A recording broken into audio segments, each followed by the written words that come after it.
So, I've got to now pass you on to the man, the legend, the slight pain in the arse from time to time, Captain Kirk himself, my friend and my saviour, Mr. Neil William Pearce.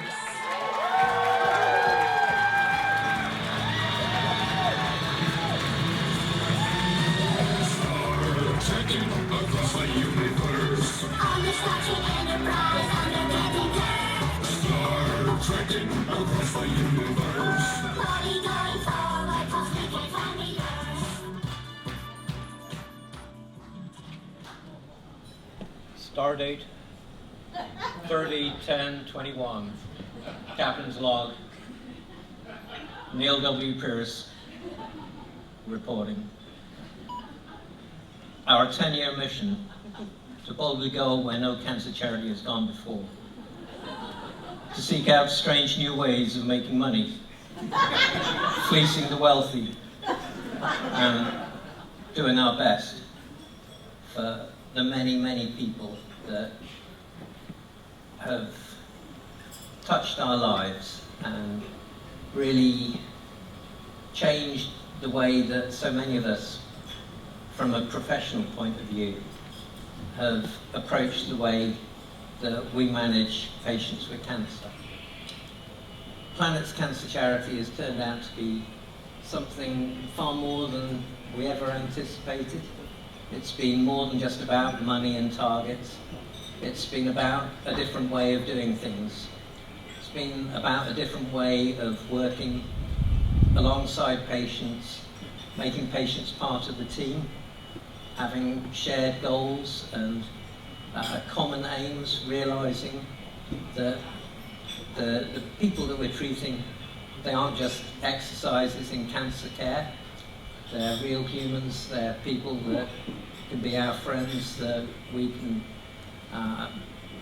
go on strange madcap missions and have shared experiences.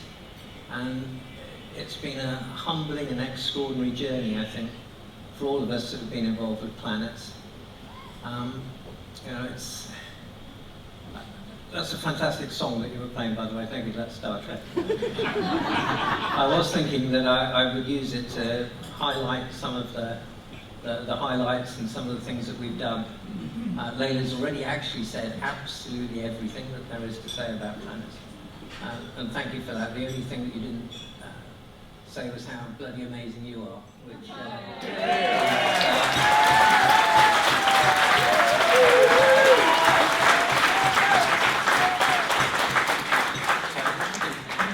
It is true, and when I first came up with this bad idea that we should set up Planet's Cancer Charity and inflicted it on Layla, I saw something in Layla. I saw her drive, her determination, her level of organisation, her ability just to get things done.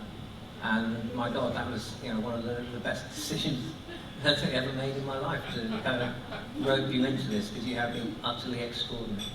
And really just, this charity would have gone nowhere without Layla, without Joe, without Brian, without all of you here in this room. So, going back to my original intention, which was to say those words from the Star Trekking. So we're always going forwards because we can't find reverse. That's one thing about Planets. We're always going forward. Our goals keep changing, whether it was 70,000 when we started, or our current target, which is 10 million over the next 5 years, which I'm only now just telling Layla about. No, it's not that bad. So other lines, it's life, Jim, but not as we know it. And I think I've met some really, really strange people through this. Some strange and brilliant people. I mean, there's Ruth here, she's bonkers. Ruth, stand up and show everyone how bonkers you are.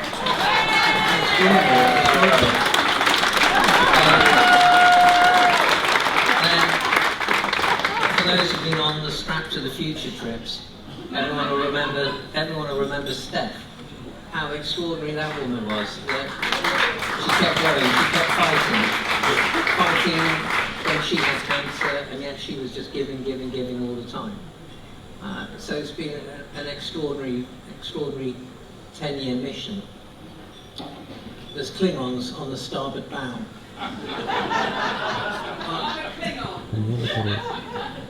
I'm not quite sure what I was going to say about that one, but it has been different, and there have been obstacles and hurdles. There have been things that have been thrown our way that we never would have expected, and we've had to find strange new ways of overcoming these.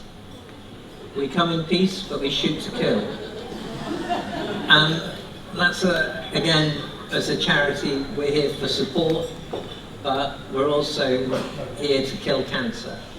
We're here for our patients, we're here to fight, we're here to find new weapons, and we've come up with new weapons, but those weapons need extraordinary people behind them. And whilst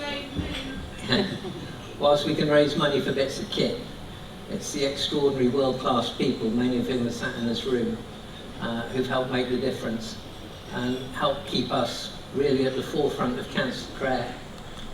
Not just in the south of England or Europe, but actually genuinely a world-class centre of excellence for cancer care. And Planets has been part of that. It's been one of those most extraordinary things. There's another one.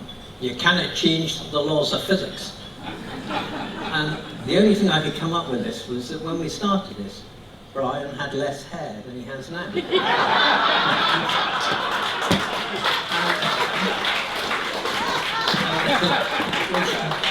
Stand up, Brian, and prove it.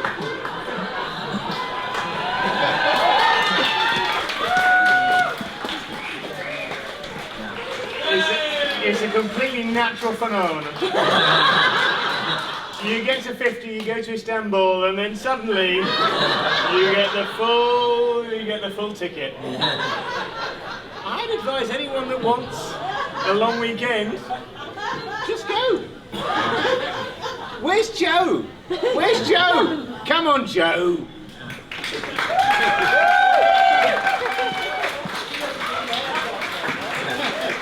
It's the Four Musketeers. There's one last one I want to mention out of the lines from Star Trek, which is... He's proceeding a bit, isn't he? We can all throw stones. Right? It's worse than that, he's dead, Jim. And actually, that is the poignant line in here, because for all the many thousands of patients that we've treated, actually the reality is that the most of them aren't with us anymore. And it's sometimes heartbreaking when these patients are no longer just your patients, they're your friends. And we've done all these things with them, we've raised money, we've had shared experiences, and yet they're no longer with us. And every week it seems we hear of somebody that we've lost, somebody who's been challenged by cancer, been fighting with us, and who's been on this same journey raising money. And one of them that we lost this week was a guy called Mick, who 17 years ago was one of those first patients that I operated on with neuroendocrine cancer. And I nearly lost him on the table. It was a real difficult battle. Brian, you actually came and you treated him as well. And Isla White Mick was a cracking guy and a real Planet supporter, helped in so many ways and was an inspiration to so many people. And after all those rounds of fighting and all the things that we did, 17 years later, he passed away. He's left a legacy for me, which is another song, which is called Kung Fu Fighting. I don't know if we have that one here. Do we have Carl Douglas Kung Fu Fighting? No. No, No, go on, give us a little burst of Kung Fu fighting. Everybody was Kung Fu fighting. Those kids were fast as lightning. In fact, it was a little bit frightening. On the morning that I operated on Nick, I woke up with a tune in my head, which was Kung Fu fighting. And I knew it was probably the most difficult operation I'd ever done in my life the day that I started. But I felt positive, because I went into theatres and I spoke to Arlene and the team and I said, today we're going to be Kung Fu fighting. And we were. And from that day on, the biggest worst cases, we always played Kung Fu fighting. Start with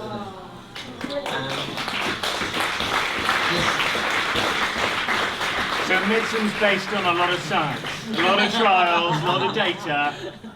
No Kung Fu fighting. No, this charity's been Kung Fu fighting. It has. The team is Kung Fu fighting. And the bottom line is that we're going to carry on. The personnel change, but it's always onwards and upwards.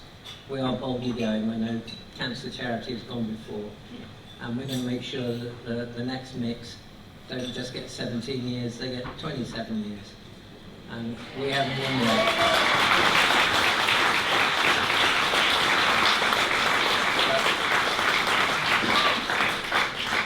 We need your support. We need your money, to be honest. And you know, it's real, it's true. You know, the 1.3 million or the 1.6 million isn't just so that we can have our next trustees meeting in Barbados. Be nice. We are. Be nice. Not Emsworth. So it isn't just that the money actually does something. We have some of the lowest overheads of any charity that you'll come across, because all the money that we raise, we put into real projects, into real people, into support, and into making a difference. And it's not a frivolous charity, it's serious.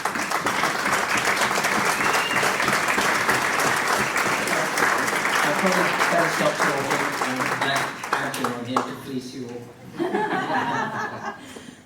Thank you all. Thank you to everybody in this room. Thank you.